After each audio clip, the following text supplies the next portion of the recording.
They've been coming to this park for more than 25 years to meet friends and to play their game. This is our way of staying healthy. The open air, exercising. Of course, the main event here isn't really the game, it's the conversation.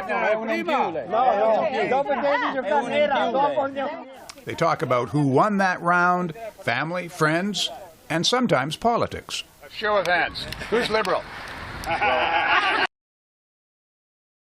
Conservative? No. Okay. New Democrat? No partito. Looks like a close election in this Friday. It is very close. It certainly isn't a scientific survey, but it still might be accurate. This park is in the Burnaby part of Burnaby North-Seymour, and the race in this riding is expected to be close. All right, everybody, thank you for coming today. Quick Burma shave in North Van. We're going to start just on the corner right here. Good morning. Hey, thank you. Terry Beech is the only MP Burnaby North-Seymour has ever had. He won the riding in 2015 in the first election after redistribution, and he hung on again in 2019 against a strong NDP challenge. He expects a different contest this time. My major rival is the Conservatives. I mean, I told this to Sven Robinson. He was a very well-known New Democrat in the last election. Since North Burnaby and North Vancouver have been connected, for the last 60 years, if it existed like that, Liberals have won 2/3 of the time, Conservatives have won 1/3 of the time. The NDP always does well, but if they do well enough, it's normally enough for the Conservatives to come up the middle. Fun fact, actually, the first time that North Burnaby was connected to North Vancouver, that's how Tommy Douglas, another famous NDPer, lost his seat. Well, my name is Kelsey Shein, and I'm your Conservative candidate here in Burnaby North-Seymour. The Conservative candidate is Kelsey Shein. Aaron O'Toole made a point of stopping at her campaign office during a swing through BC. In 2019, the Conservatives dropped their candidate here after she made homophobic comments, but they still ended up with more than 9,000 votes. Well, I think it's a true three-way race. And what I hear on the doors is that Terry Beech is a hardworking and good fella, and I absolutely believe that, though I haven't met him personally myself. I think, however, the challenge people have is with his boss. I think people are really fed up with the arrogance coming out of Justin Trudeau's Liberal government, and that's really why folks are looking for a change. So it's not a personal thing about a local member of parliament, but instead it's a true desire to see a government that is reflective and responsive towards the needs of our constituents here in Burnaby North-Seymour. It's hard for the Liberals to say they're serious about climate change when they're buying a pipeline and spewing out bitumen right here in our riding. Yeah. Jim Hanson is running under the NDP banner.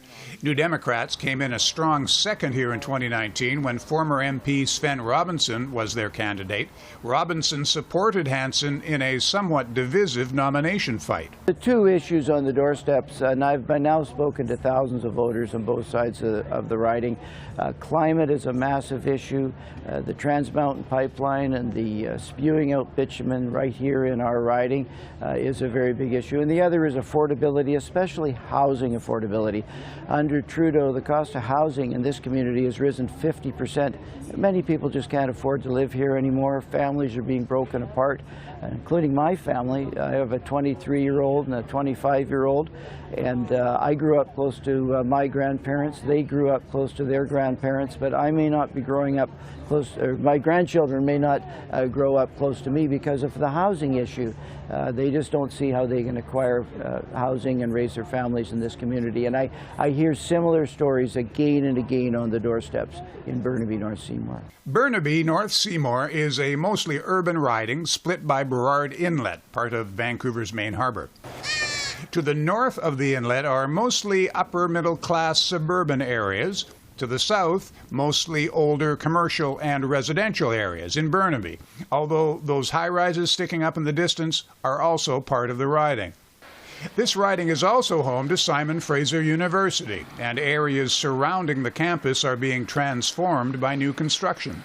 In fact, there is construction all over the riding, but it's not as widespread as in other areas farther from Vancouver. About a third of the people here are renters, and accommodation and housing is expensive. It's a fascinating riding because it was ground zero for everything related to the Kinder Morgan pipeline. Back in 2015, the Greens were running an academic from SFU. She was doing very well at the start, connecting. Elizabeth May made it a big point of going there to campaign, and they ended up not winning the seat. What was funny about it is you look at the findings, I guess the results of the election previously, when you factor in the size of the riding and its makeup, and the expectation was that the Conservatives would win it. So Trudeau-mania one happened, and the Liberals did very well here. Trudeau-mania 2 is so big that it gets to Burnaby North-Seymour, it gets to Mission-Matsqui. It was a situation that few people thought would continue in 2019, and Terry Beech won the seat again. Now, this time around, it's a little bit more complicated because we haven't really seen the Liberals do as well in the urban areas as they used to. You know, the fact that the party came back in the Metro Vancouver area back in 2015 certainly helped. They only had a couple of seats, but now a lot of that support is staying in Surrey, and it's really a toss-up, particularly because you have the NDP running a city councillor, very well known. He can establish that presence. And what's interesting about the North Shore is that they can go anywhere. There's really no cohesion to who they're going to be supporting in a federal election or in a provincial election. You know, the last time around in 2020 here in BC, they came very close to electing somebody from the Green Party. So name recognition plays a role. Terry Beech is well known. The election, what issues are most important to you? I think jobs and homelessness. Stability, yeah. I learned from an MLA secretary that a lot of Canadians, most Canadians are one paycheck away from homelessness, so that was a surprise. Well, I don't think that Canada should be supporting apartheid, and it looks like it's doing that both locally and abroad, so it's kind of upsetting. I know I mostly said foreign affairs, but it's upsetting because we're living it over here and we see what the effects are on the local population, so it is, I just hope that we stop doing whatever we're doing. To hold people accountable that are in office. They make decisions and do things, and they just walk away if it goes sideways. So I'd like to have people who make decisions and it affects people's everyday life to be held accountable if it goes wrong. Well, I think it's the environment for sure, yeah. How so? Well, I mean, just storms and what we're seeing, the changes with climate change. So definitely we need to focus on that. Probably climate change. Yeah. What do you think should be done? Well, what do I think should be done? Well, it should be one of the most important issues, and reducing carbon emissions be a big, big one, and putting more money into or investing in more green energy solutions and infrastructure. And taxes, COVID protocols, all those things. What you just saw is a big difference between 2015 and 2021, right? Wait for the big trucks to go by. Right? Like, I've been to that lady's house. I've knocked on that lady's door, right? So she's, you know, I've met her daughter. Her daughter's like, you know, talk to me about her issues, right? That's a big difference. Of all those relationships, all that trust that's been built up over the last 6 years. So you go to somebody's door. What's your pitch? Well, the number one thing that I'm doing at the doors is actually listening. So, I mean, because I door knock all year round. I don't just door knock during the election. So normally I'm going and asking, like, how do you think I'm doing? Any issues that you're concerned about? Anything I need to follow up on? During the election, you're out there, you're trying to ID the vote. Generally, I'm saying, you know, I'm Terry Beech. I've been your member of parliament for the last 6 years. I mean, there's a lot of turnover in a riding like this too. So I'm introducing myself to new people. But I'm also asking, like, how do you feel about the service? You know, what are your big issues? And that kind of opens up a discussion. But mostly I'm handing the ball over to them, so they can tell me the candidate they want to see in the next number of years. Everybody's making promises about things that they don't think they can afford. Mm-hmm. I hear that a lot, Annie. Yeah. Because it's okay to promise stuff, and you might even want to do that, but how can you have promises and spend all the money and still reduce the deficit? I don't think you can do that. Okay. Now, of course, the NDP have included in their plan reforms to taxation, to tax more from the Actually, very rich. I quite like him sing. You do, yeah. Jagmeet Singh, yeah. So, I mean, it isn't as if it's just spending. There is also tax reform included in the NDP position. And that tax reform will have an impact on big corporations, people with big net worths, and people with very high incomes. And maybe they should be paying a little bit more to bring social equity to our society. Because I'm not in that category, so yes, I agree. No, a lot of people say they should be. I mean, that seems to be a policy that's popular, Annie. we've knocked almost all of the riding. So I think the polling stations are here, here, one here, and then one over here. So they're kind of concentrated around that where we're going to be lit dropping tomorrow. Okay. Or Saturday. Saturday we're going to be in Burnaby. Sunday we're going to be in Burnaby, making sure to get out our vote all around Burnaby. Because there's quite a few homes, but we're going to be running. Because this is like 2/3 of the riding, right? Yeah, exactly. Exactly. There's 2 here, 2 polling stations here, and 4 here. So Farzan, where are we going tonight? Where are we going to lit drop? This area here. Yeah, in the Deep Cove area. Okay. And then what does tomorrow look like? Because tomorrow is the first day of advanced polls. And we've got advanced polls start at 9. So we need to make sure everybody who comes in here tomorrow to help votes before they come and start knocking. Yeah, totally. This is a priority. We've got to get all our votes in the box. We've got a big crew coming tomorrow. Awesome. Burnaby North-Seymour is also the site of some of the longest and angriest environmental protests in Canada over the Trans Mountain Pipeline. This is the terminus of the pipeline, and construction continues despite protests and court challenges.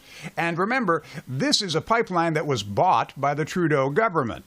Terry Beech opposed the pipeline and its purchase by his government, but that doesn't stop the protests. People come to my office all the time. I'm probably the most protested MP in Canada. I kind of wear that as a badge of honor, and I know most of my protesters on the first name basis because I read everything that they give me. I'm a useful resource, and I'll show up to every protest and talk to everybody that's there. So you actually go to the protest? Always. Yeah, every single time. Why? Why? Well, it's my job to represent everybody and make sure everybody's views are well represented. So you'll go. What sort of a response do you get when you show up? It's generally pretty good. I mean, people are mostly respectful. I usually give good information. I listen to their concerns and respond. And the 3 things that people talk to me about the most: climate change, ocean spill response, the tank farm on Burnaby Mountain. I delivered results for all 3 of those underlying issues. And of course, I always said that I would be our community's voice in Ottawa, not the other way around. And I've done that not just with my actions, but with my votes in the House of Commons. And you voted against the pipeline, didn't you? I did, yes. Do you think that made a difference in terms of an electoral difference here? I think so. I think people respect a member of Parliament who does what he says he's going to do. Summers are getting hotter, the winter rains are getting more intense. We experience climate change, and yet Trudeau's answer is to bring in a bitumen pipeline, export bitumen to Asia, and refine it so we can buy it back again. I mean, this just isn't climate policy. So, it's a big issue, and it's an issue that Trudeau wears in terms of his credibility. Can he be trusted? Do his promises mean anything? It seems to me, though, that the pipeline's it's being built. They're working on the tank farm, et cetera, et cetera. How do you roll that back? Well, we'll cross that bridge. My pledge is to do what I can to stop the pipeline. Stop means stop, and that will be my work as a member of Parliament. It strikes me that's going to be difficult. Well, lots of things can be difficult, but that's the pledge that I pledge to the voters of Burnaby North-Seymour, that if I'm their member of Parliament, I will do what I can to stop the pipeline. And you think that issue will have an impact on the vote for Beech?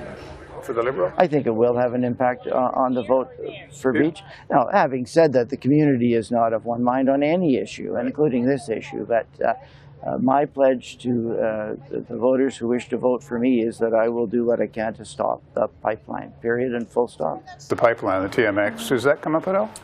I would say it hasn't come up as much as I perhaps would have expected based on 2019.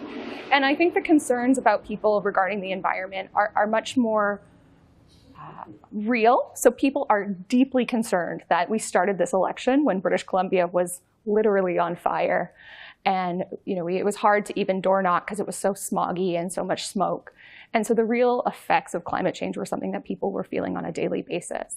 And so this kind of how are we going to adapt to future climate disasters and climate emergencies have been a much more common conversation I've had with people. And this is a very powerful thing that I talk to people on the door about, is it's not only do we have a responsibility to reduce Canada's greenhouse gases, but we also have to adapt to a world that is changing, and that climate change is real, and that we need to put in place a plan to be more adaptable to the climate disasters that may be coming into our future. And certainly this election has really infuriated people that this federal government is paying attention to politics rather than the emergencies that are happening here in BC. Probably the environment. Yeah, I think that's the biggest issue for me. It's just getting very critical. I mean, we had this enormous heat wave out here, 2 of them actually, last summer, and that was quite unusual. What's important to you in terms of election issues? Removing the most vile leader we've ever had in the history of Canada. He's a treasonous commie, and he's got to go. How about that? I hope that gets out. That's a pretty extreme opinion. I know it is. He's a pretty extreme individual. Increasing fairness, I think, for everybody is what's really important. I think that right now there's a huge disparity of wealth. So I think that's something that would be important to me, is just seeing a redistribution. The climate is very important, but also the housing issue across the country. There are so many homeless, and we're a first world country, and there shouldn't be hungry and homeless people in Canada. The social services backup for people that are in need, I think that's a very important part. And also the economy. I mean, obviously you need to have work for people, and so keeping the economy going is critical. On the crime, homelessness and crime and drug addiction and mental issues. Yeah, those are tough issues to solve. Yeah, we need somebody who can solve them. For me? Yeah. Environment. Yeah, I mean, that the Conservatives are not bringing that front and center is just, you can't do that in 2021. You got to talk about the environment, and Conservatives are just not at the same level. So is there anybody that impresses you on the national stage? That's a tough one. There are no great options out there. So. Oh, Leah, what do you think? Definitely environment. Yeah. Environment, health, and education, we would say. Yeah. How we navigate after the pandemic, like coming out of COVID. Financially, you mean, or? Yeah, I think financially, like how we can do as a country for sure, and what opportunities and maybe what challenges it presents. You know, you can't forget managing COVID, right? BC has got one of the higher Delta variants surges, and you know, we're seeing a lot of tension related to that. Yeah. And you think that'll spill over to the federal campaign? Oh, 100%. You know, there's the issue of the vaccine passports. You know, the Fed's saying that having mandatory vaccination is critical, but we won't have the passport for over a year. Those sort of issues have the ability to make a difference. And then there's the pandemic recovery, right? So the building better position that the Liberals have taken. And that's actually a consensus point of view. But you don't see a lot of differentiation between the three main competing parties here. They all say that they want to build better. They're all talking about helping workers more. They're all talking about greening more, but there's varying degrees of it. So so who does that benefit if they're all basically singing the same song? Well, we don't see big differentiation when we ask people who's best on jobs in the economy. It's pretty close. So the Liberals did lead on that prior to the election call, but now it's a horse race. What people talk to me about mostly are 3 underlying issues. They talk to me about climate change, they talk to me about oceans protection, and they talk to me about the tank farm in Burnaby Mountain. You know, I just delivered a fire hall for the people on Burnaby Mountain. I campaigned in 2019 saying that I was going to make sure that the people living on the mountain were safer, and we were able to do that. On oceans protection, we have the $1.5 billion oceans protection plan, and on climate change, we have taken more action than any government before us. Andrew Weaver, previous leader of the BC Green Party, and of course a climate scientist himself, has said that our plan is the only feasible plan put forward by any federal parties. And I just found out last night, in fact, you're the first person that I'm telling, that Green PAC, which is a nonpartisan organization that endorses environmentally minded candidates from all parties across the country. I think last time, 2019, they endorsed 18 candidates, has nominated me for my work on the environment. So people in Burnaby North-Seymour know that support for me is a support for a strong voice on the environment. Give me your pitch. Tell me what you say to voters. Well, I tell them that I've come to introduce myself, that I'm a 2-term councillor in the District of North Vancouver, that I've served as their, in the North Shore, that I've served as their councillor for 7 years, that I'm very passionate about the issues of the environment, affordable housing, over on the Seymour side here, transportation solutions, and that I would like to hear their views on the current issues and allow them to get to know me. And how do they respond? They respond well, they respond in a variety of ways according to their temperaments, but generally they respond that they'd like to have a brief conversation and share their views, and it's that point that I generally hear about climate change first and foremost, affordability generally for their children, for the next generation, and especially housing affordability as the second issue.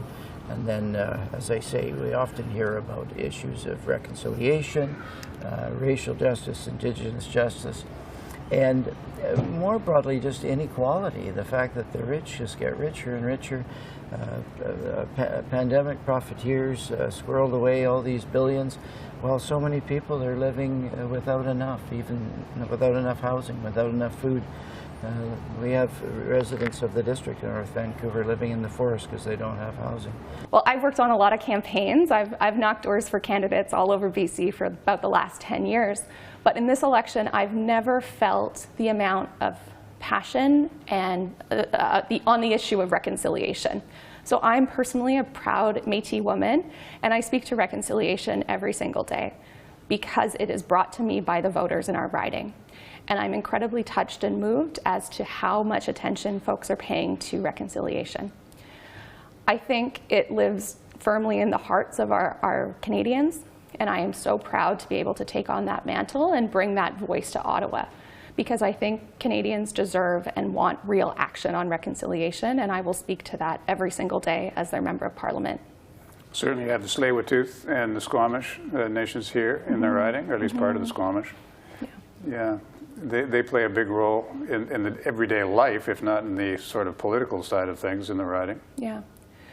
Yeah, and I think in British Columbia we have a history of leading on Indigenous affairs and reconciliation because we have such strong leaders in our nations here. And I think that's something that we can continue to grow with as we lead our nation, the nation of Canada. And so I think reconciliation is the top issue for me as to why I'm running and why I think Canada is a wonderful place. You know, I'm Métis, so I really exist between both worlds, and I think I have a gift and an opportunity to bridge worlds, those who are non-Indigenous and the Indigenous people. And I think that kind of leadership is something that British Columbia is known for, and I think Canada deserves. Historically, the Tories have run strong here, 45% if you go back to 2011. But in the last election, they were down at 20. And the problem is that the people that have voted Tory in the past here are not the sort of populist, angry conservatives. They're more the deferential Mulroney style of conservatives, or even Paul Martin type liberals. And so you would think then that O'Toole would appeal to those people. Exactly. I mean, all the sort of you know, having a climate change plan, having a price on carbon, having active programs to help middle-class voters get ahead, a housing program, all those sort of things, all that stuff should play better here than the average riding. It could be rent, it could be internet bills, it could be cell phone bills, it could be the cost of food. Affordability generally is an issue on almost every person that I talk to. Is this going to be harder to win than it was in 2019? Well, every riding, it was fairly close. It was fairly close. I mean, and so was the election before that, and I expect they'll always be close. So I don't take anything for granted. I just work hard as I can and let the chips fall where they may. I hope that the results that I've delivered over the last 6 years is enough to put me over the top.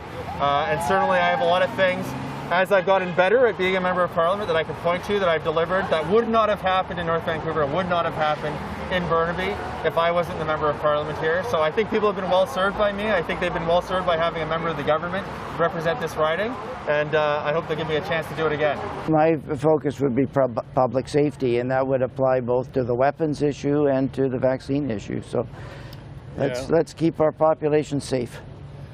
Okay, and our community safe. And how would that be done? Well, in the case of vaccines, obviously, it's going to be better for all of us the more of us are vaccinated. And those who aren't vaccinated shouldn't be allowed to spread their germs to the rest of us. That's obviously not good for public safety. How y'all doing? Thank you for being here. We hear over and over again that people are drawn to Jugmead, and particularly in the context of people's dissatisfaction with Trudeau, they're looking for alternatives. And I have heard many, many times the statement, I'm unhappy with Trudeau, I voted with him for him before, I won't be voting for him again, and I'm looking seriously at Jugmead. I am drawn to his authenticity. That's a sentence that I have heard often. The Singh's popularity plays into the idea that the national campaign is very important even at a local level. Well, of course it is, and people are paying attention to a number of considerations. They're paying attention to the issues in their community, but also, of course, the values and policies that are being signaled by the leaders, and their confidence in the platform positions, their confidence in the integrity of the leaders. All of that is obviously playing a major part. I think this riding is deeply engaged, and it is a riding that is a bellwether in terms of change. So when change is on the horizon, this riding is keen for it.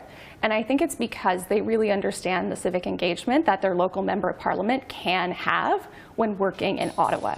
And so they expect quite a bit from us. And so I think why I have a little bit of a difference here is because not only have I done a tremendous amount of work getting to know people, but I think I've really been able to tap into the issues that people care about. I think universally in our riding, people care about the future, and I really believe that I represent that. You know, I'm a young 31-year-old woman, and my experience is in health and health advocacy. And I think that represents a future that we can really work together on to make our community stronger and brighter as we move forward. In 2019, fewer than 2,000 votes separated the Liberal and the New Democrat candidates in Burnaby North-Seymour. In the park, these contests are often close and hard-fought too. But after 25 years, these people have figured out something that politicians often forget. Partisanship ends when the game is over. In Burnaby North-Seymour, this is Ed Watson for CPAC.